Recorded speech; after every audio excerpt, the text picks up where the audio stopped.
The line outside the Grand Theater in Los Angeles curved like a restless snake, wrapping around metal barricades and disappearing into the morning haze.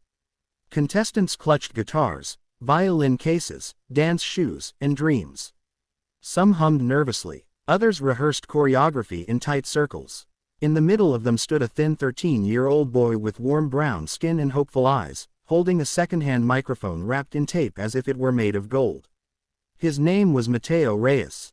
A few months earlier, Mateo had been singing barefoot on a cracked sidewalk in Manila, his voice competing with jeepney engines and the clatter of street vendors.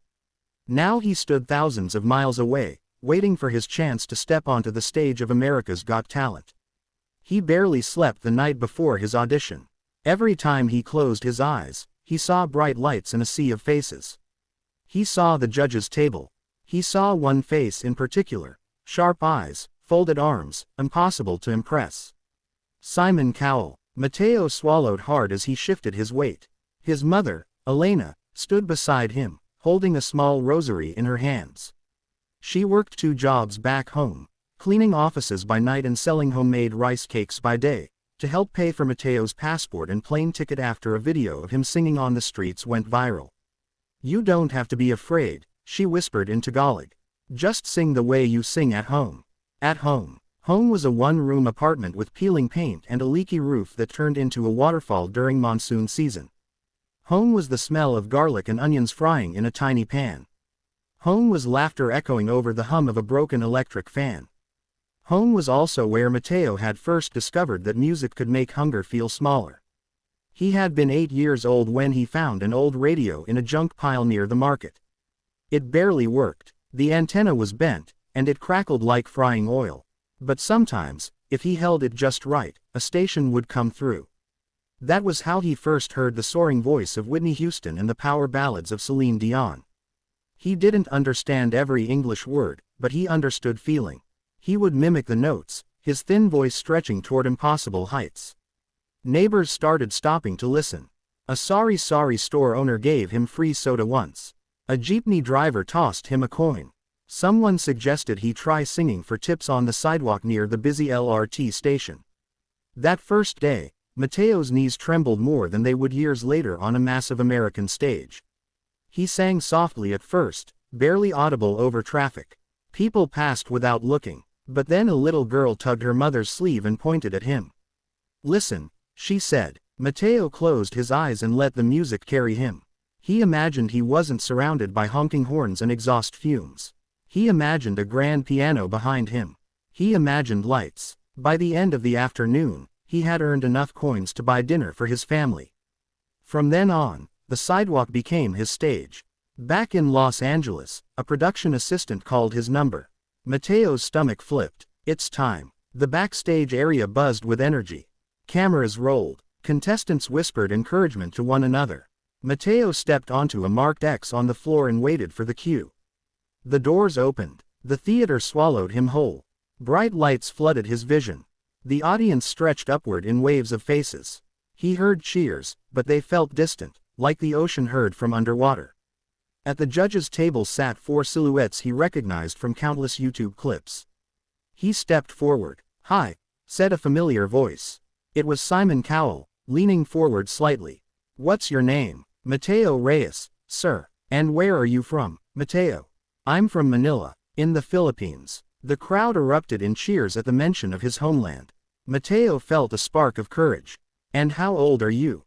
Simon asked. 13. Simon raised an eyebrow. 13. That's young. "And what are you going to do for us today?"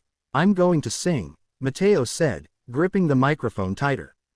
"This song, it's for my family." There was a pause, not unkind, but cautious. Simon gave a small nod. "All right, whenever you're ready." The music began softly, just a piano.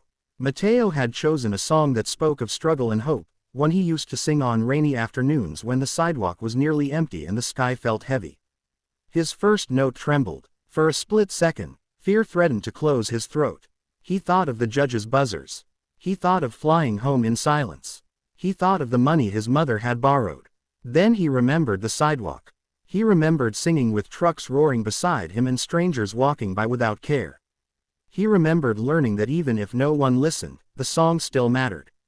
He opened his eyes, and he sang. His voice rose, clear and aching, filling the cavernous theater with a sound far bigger than his small frame. The vulnerability in his tone made the audience lean forward. Every word felt lived in, not performed. When he reached the chorus, his voice cracked, not from weakness, but from emotion so raw it felt like a confession. The camera cut to his mother backstage, tears streaming down her cheeks. The second verse grew stronger. Mateo's voice found its power, blooming like a flower after rain. He sang about empty pockets and endless dreams, about nights when giving up felt easier than trying again.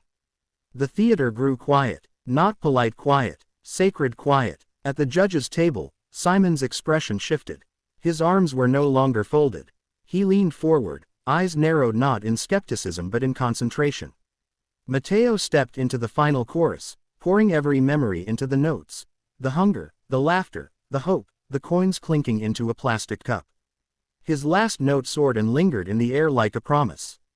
Silence. For one breathless second, the world held still.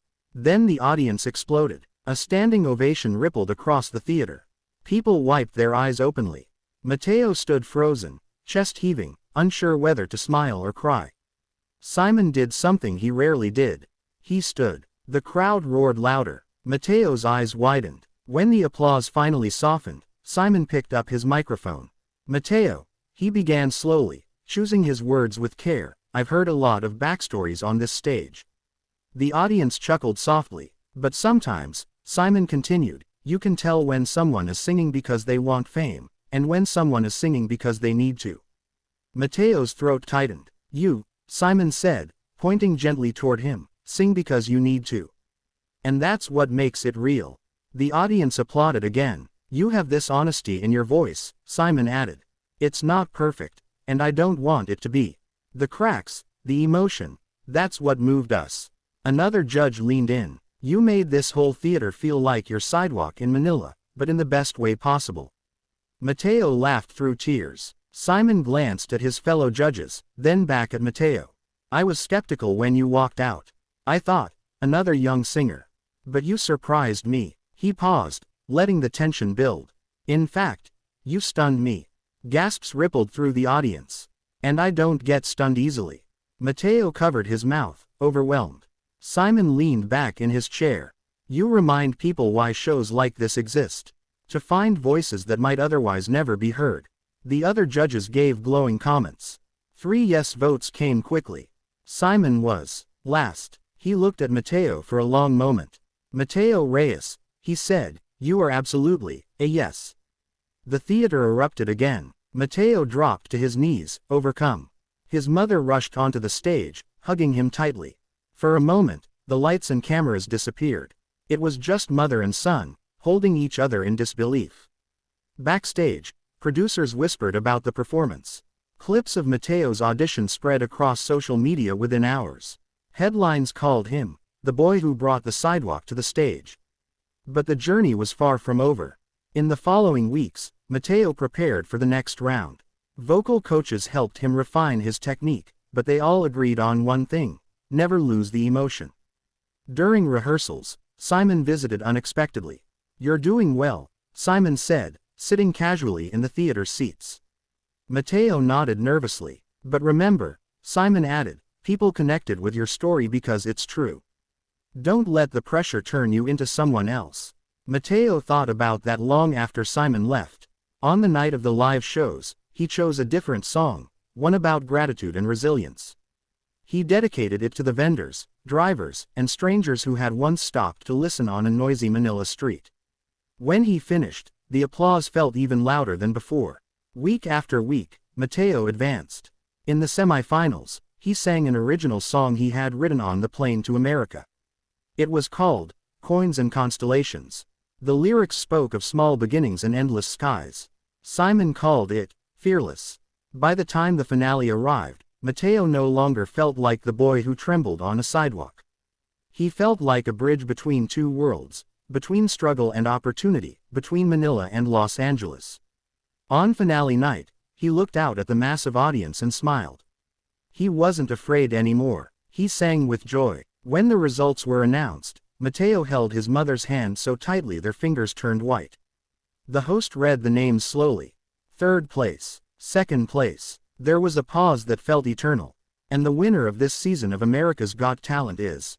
Mateo closed his eyes. Mateo Reyes. The confetti cannons exploded. His mother screamed. Mateo stood stunned, as if the words hadn't registered. Simon walked onto the stage, smiling broadly. "You see," Simon said over the roar of the crowd. "I told you." Mateo laughed through tears as the trophy was placed in his hands.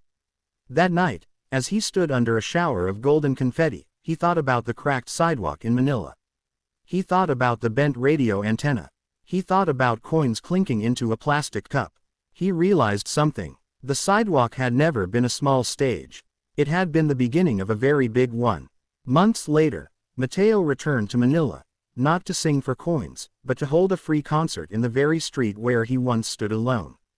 Thousands gathered. The Sorry store owner stood in the front row. The jeepney driver waved proudly. Mateo stepped onto a simple platform and looked at the crowd. "I used to sing here because I had no other place to go," he said into the microphone. "But this place gave me everything." He began to sing. And this time, the whole world seemed to be listening.